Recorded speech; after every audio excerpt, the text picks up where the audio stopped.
There's nothing I enjoy more than an evening on the floor in my lounge room with a Mega PC in pieces. Although technically that's the Mega PC over there. This is what was the Mega PC. So I've just to explain the setup here, I don't have keyboard and mouse unfortunately because they're proprietary connectors that I don't have, except in the actual Mega PC. I'm not taking that apart just yet.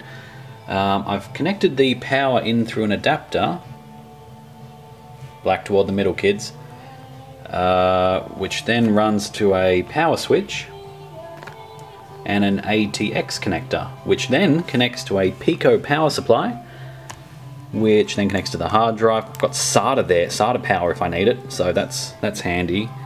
Such an old PC.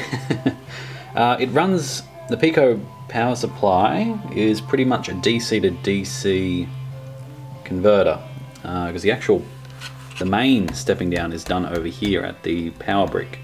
So I've got a 12 volt power brick, 3 amp, 7 amp, 7 amp?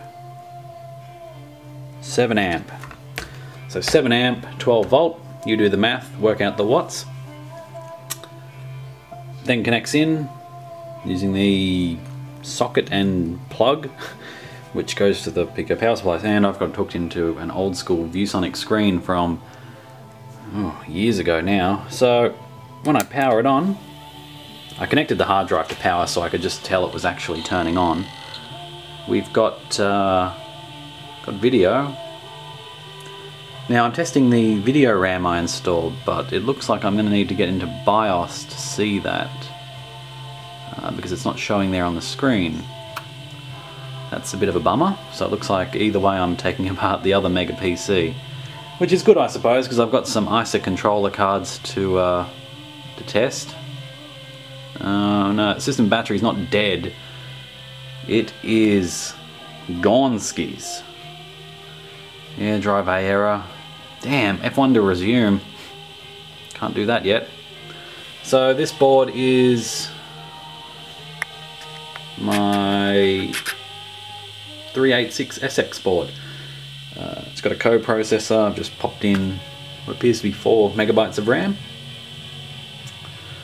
So I'll have to pull apart the other one and test, but this is a great test for the Pico power supply. So it's a silent solution. There's no fans, and it will fit easily inside any existing power supply case. So the Amstrad, if its power supply ever fails, I've got this little beauty to take over the show.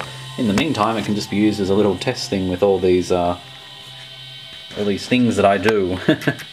Terra drives and whatnot, although the Terra drive uses a different connector again, so I'd have to actually wire it in, which I don't really want to do if I can avoid it. But as you can see, it's very small. It's only really a couple of capacitors and some patent pending things. There you go. I worked out how the power supply wires in. It's just 2 on the side. I haven't connected a power supply to one of these switches since probably just before 2000 hit, I think. Long time ago now. So I'm going to go through and test all my hard drives and things, and then we'll come back to this guy. RetroJunkie.net for more, as always.